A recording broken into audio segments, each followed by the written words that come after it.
Fala pessoal, sejam muito bem-vindos ao curso de revisão de questões do TEC 2021. Eu me chamo Anderson Luiz e dando continuidade ao módulo de insuficiência cardíaca aguda e crônica, a gente vai ver neste vídeo duas questões da prova do TEC de 2018 e o assunto tratamento medicamentoso da insuficiência cardíaca e o outro assunto características clínicas da insuficiência cardíaca com fração de ejeção preservada. Como você bem sabe, a gente está utilizando a Diretriz Brasileira de Insuficiência Cardíaca Crônica e Aguda, publicada em 2018, bem como a atualização dessa diretriz, que foi publicada agora em 2021, né?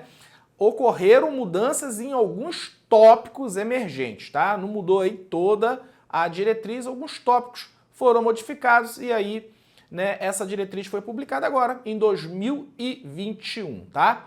Então, sem mais demora, TEC 2018. Sobre a terapêutica na insuficiência cardíaca com fração de ejeção reduzida, é correto afirmar. Muito bem, enunciado aí bem curto e direto, quer saber do candidato, né?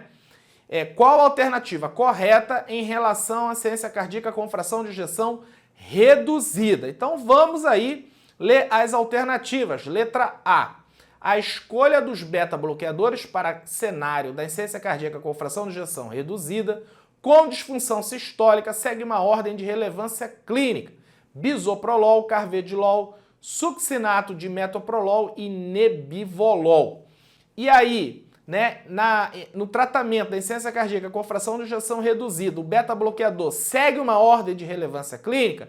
Então vamos lá para a diretriz, né, tá aí, né, bisoprolol, carvedilol e metoprolol, né, lembrar aí que é o succinato de metoprolol, na disfunção, né, do VE sintomática para reduzir mortalidade é grau de recomendação 1, tá? Grau de recomendação 1. Então perceba que entre essas drogas não há qualquer relevância, qualquer superioridade de uma em relação à outra, tá?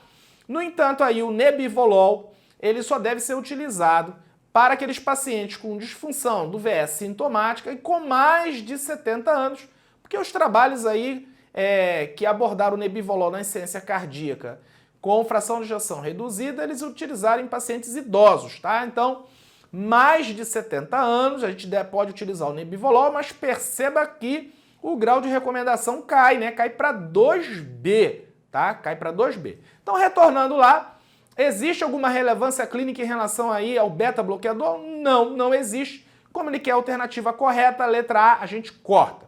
Letra B. O uso de diuréticos em altas doses em cenário de insuficiência cardíaca com fração de ejeção reduzida leva a perda ponderal hídrica maior, gerando melhora dos sintomas, entretanto promove piora da função renal sem impacto na mortalidade. Veja, diuréticos em altas doses, né? A gente já está careca de saber, diurético não altera a mortalidade na insuficiência cardíaca. Diurético é para tratar sintomas de congestão, tá? Então, realmente ele não tem impacto na mortalidade. Doses altas de diuréticos, tá? Levam realmente a uma perda hídrica maior, né?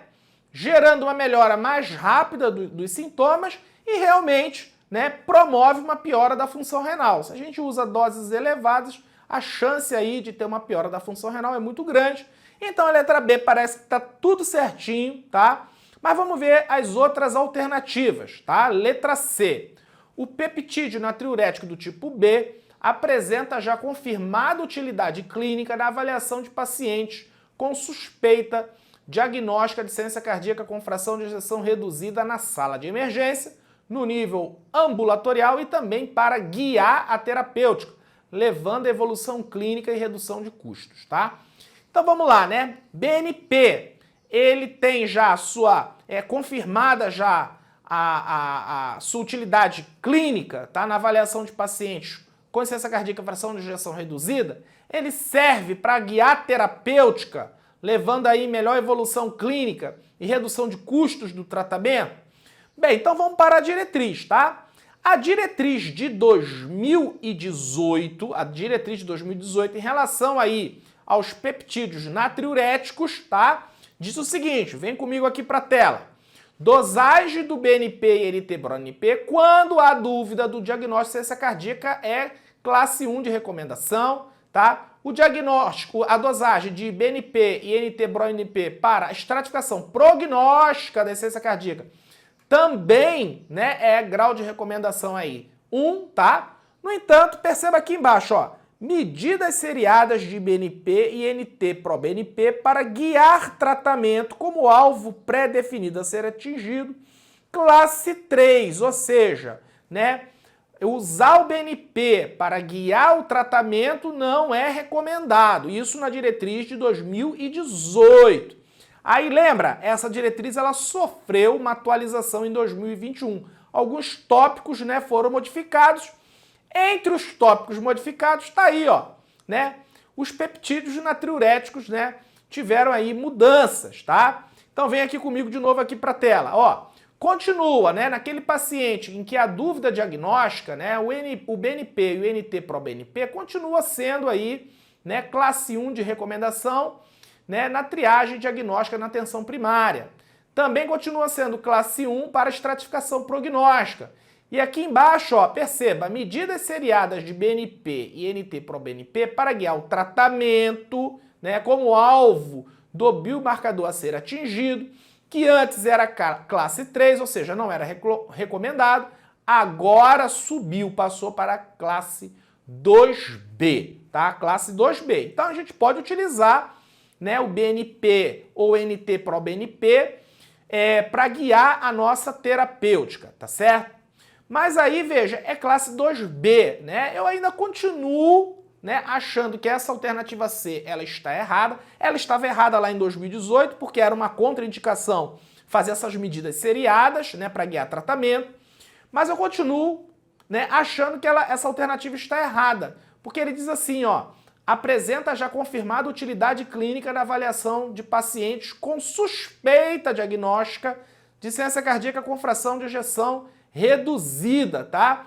E aí, para guiar a terapêutica, né, ele não tem aí uma confirmada utilidade clínica, é grau de recomendação 2B. Se fosse um grau de recomendação 1, tudo bem, mas grau de recomendação 2B, eu continuo achando que essa alternativa, apesar dessa atualização da diretriz de 2021, essa alternativa continua errada, então a gente corta a letra C.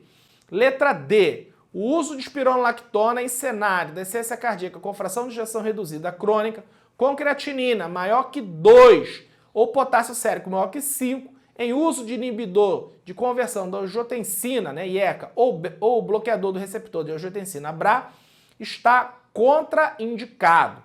Então, muito bem. Então, o que a questão quer saber, né?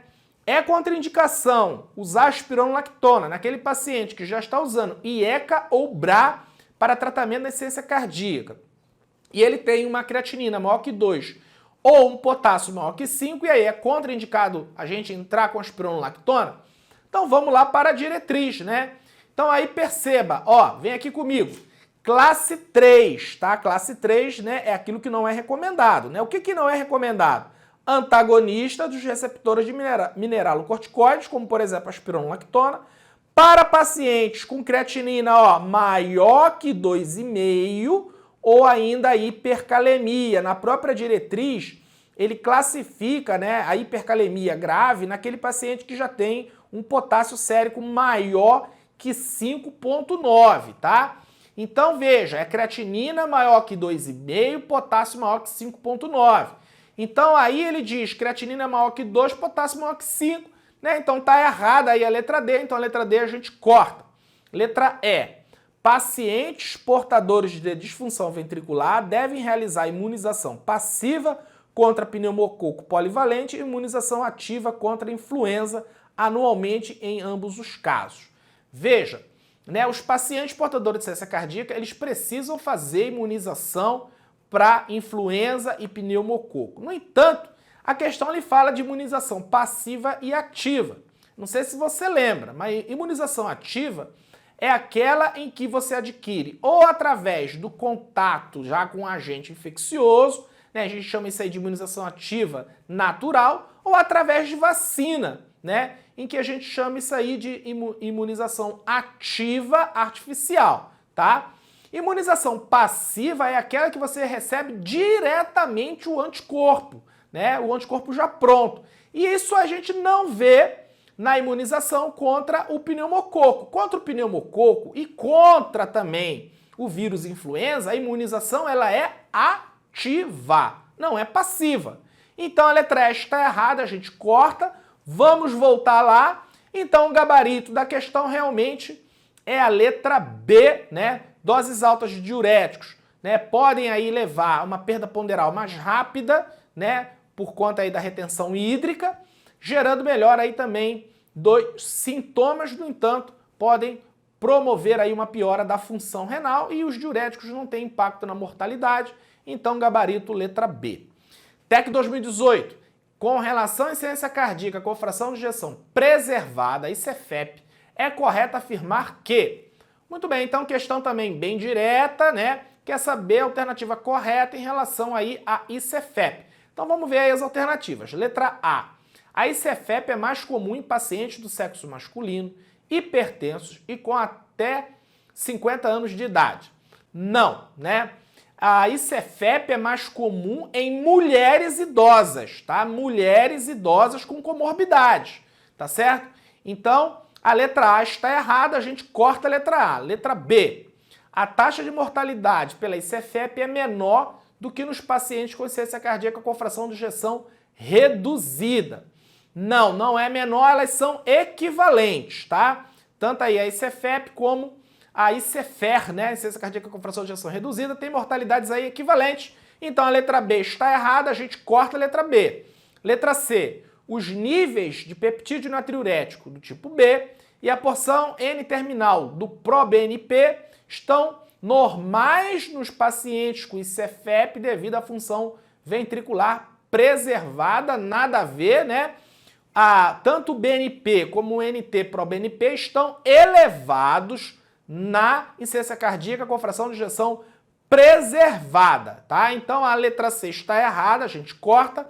Letra D. A candesartana demonstrou redução significativa da mortalidade de pacientes com ICEFEP. Não, né? Nenhuma droga isoladamente até agora mostrou redução significativa de mortalidade, nenhuma delas, tá? Nenhuma delas de forma isolada. Parece que a única droga aí que tem algum impacto em relação à hospitalização do paciente, tá? É a espironolactona, em relação à hospitalização, não em relação à mortalidade, tá? Então, em relação à mortalidade, né, o tratamento ele é o conjunto, tá, de controle aí de fatores de risco para ICEFEP, né? Então, não deve ser utilizada a candesartana com o objetivo de reduzir mortalidade, porque isso não está cientificamente provado. Então, a letra D está errada, a gente corta. E, por último, letra E. O controle adequado das comorbidades na ICEFEP pode prevenir a descompensação. Exatamente, né? A gente deve controlar aí diabetes, deve controlar a hipertensão, né? Se o paciente tem aí uma arritmia, deve ser controlada a arritmia, tá? Então, controle aí, né, das comorbidades para evitar a descompensação. Então, gabarito da questão, letra E. Muito bem, chegamos ao fim de mais um vídeo aqui. Vimos duas questões da prova de 2018, tá? Uma aí relacionada à insuficiência cardíaca com fração de ejeção reduzida e a outra questão, insuficiência cardíaca com fração de ejeção preservada. Eu espero que você tenha gostado. Forte abraço e até a próxima!